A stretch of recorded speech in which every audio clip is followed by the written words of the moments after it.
Avec cette note musicale que nous démarrons donc ce rendez-vous de ce jour, et vous le savez, tous les lundis nous avons notre rubrique Bon à savoir, et la personne indiquée donc pour nous enseigner tout au long de cette rubrique n'est d'autre que Monsieur Kouyo Anderson. Bonjour monsieur. Alors comment ça va? Ça va bien. Le week-end n'a pas été trop mouvementé pour vous? Non, c'était agréable. On a eu l'occasion d'accompagner certains amis au mariage et tout ça. D'accord, donc c'est pareil pour nous. Hein. Voilà.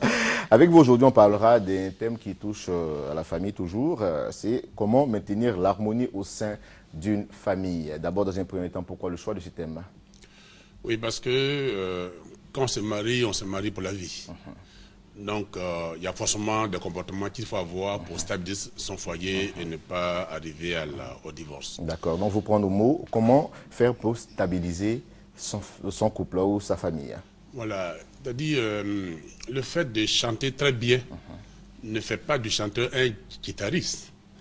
Il faut qu'il apprenne à jouer la guitare. Donc, il peut savoir chanter, ne pas savoir jouer la guitare. Donc, le fait de se marier ne fait pas de l'homme, de la femme, des personnes capables de gérer un foyer. Il faudrait qu'ils apprennent à gérer le foyer. Donc, pour y arriver, puisque c'est des personnes qui viennent avec des caractères différents, il y a forcément le heurt. Donc, il peut y avoir des frustrations, mais il faut savoir pardonner. Il faut savoir pardonner parce que les études ont montré que sur 4600 personnes qui ont été testées entre 18 à 30 ans, on a noté que les gens qui se plaignaient trop, qui étaient souvent frustrés et qui gardaient un registre de leur frustration n'étaient pas en bonne santé. Et que leurs poumons s'endommageaient beaucoup plus vite. Donc il y a donc un danger de garder la frustration. Donc, il faut beaucoup plus vite que les poumons d'un fumeur, c'est ça? Oui, plus vite même qu'un fumeur. C'est-à-dire que celui qui conserve les frustrations, qui n'est jamais satisfait, qui se plaint trop, est plus à danger même qu'un fumeur. Donc il faut que les couples le sachent. Donc il faut donc qu'ils apprennent à pardonner. Il faut qu'ils apprennent à être patients l'un avec l'autre. Et c'est là, progressivement, ils vont apprendre à se connaître, ça va stabiliser leur foyer. Donc, il y a forcément une période de turbulence, mais il ne faut pas se précipiter à cataloguer l'autre.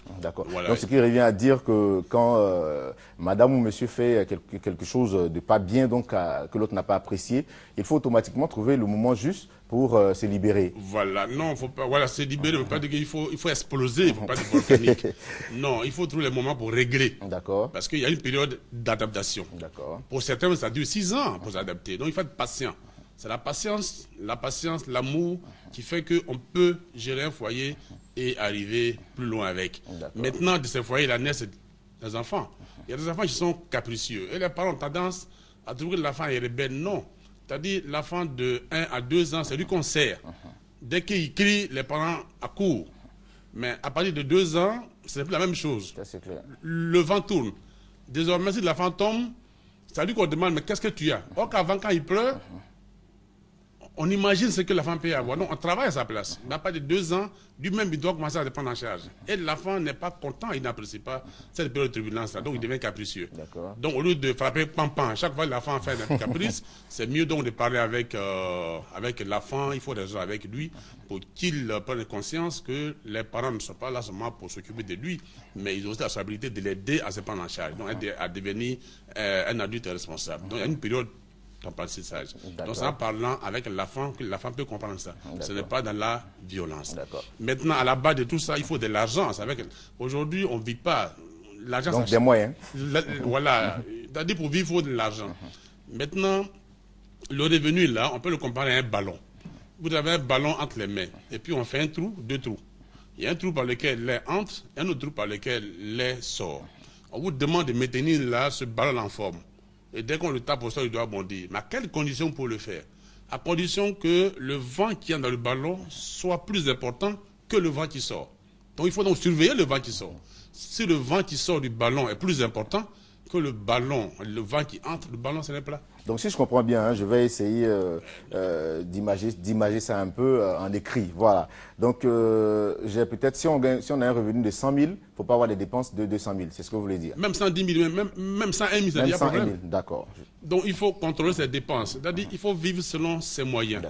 Donc il ne faudra pas que les dépenses là dépassent vos revenus. Pour y arriver, il faut donc associer madame. Or, il y a beaucoup d'hommes qui n'aiment pas ça. Mais pour avoir une bonne gestion, pour un homme qui vit en couple, il faut que sa femme et lui, s'ils ont des enfants, ils s'asseyent pour déterminer ensemble comment gérer ce revenu-là. Quand tout le monde coopère, ça va aider la famille à vivre selon leurs moyens et ne pas demander, par exemple, à l'homme d'acheter ce qu'il ne peut pas acheter. Même les foyers où la femme vit seule, c'est la même chose. Il faut toujours planifier le revenu. C'est-à-dire il faut veiller de façon rigoureuse à la gestion de son revenu pour éviter des difficultés évitables. D'accord, donc les bases pour, en tout cas, maintenir l'harmonie au sein d'une famille se résument en 3 grands axes. D'abord, il faut être patient avec l'autre, il faut pardonner, il ne faut pas, deuxièmement, les enfants, tenir un registre de mécontentement pour qu'à chaque fois tu exploses. Deuxièmement, concernant les enfants, il faut parler avec les enfants. Il faut parler avec eux, il faut raisonner avec l'enfant, que l'enfant prenne conscience de ce que si les parents prennent telle décision, c'est dans son intérêt, il faut qu'ils comprennent.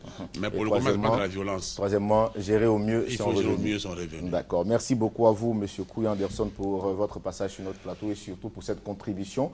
Le thème, si vous venez de nous prendre en marche, était comment maintenir l'harmonie au sein d'une famille. Et les contacts pour vous joindre sont donc, monsieur 48 26 26 32. 22 00 70 85 ou 86. D'accord, donc je réponds pour vous. 48 26 26 32 22 00 70 86 22 00 70 85. Merci beaucoup à vous d'être venus sur notre plateau et surtout pour cette contribution.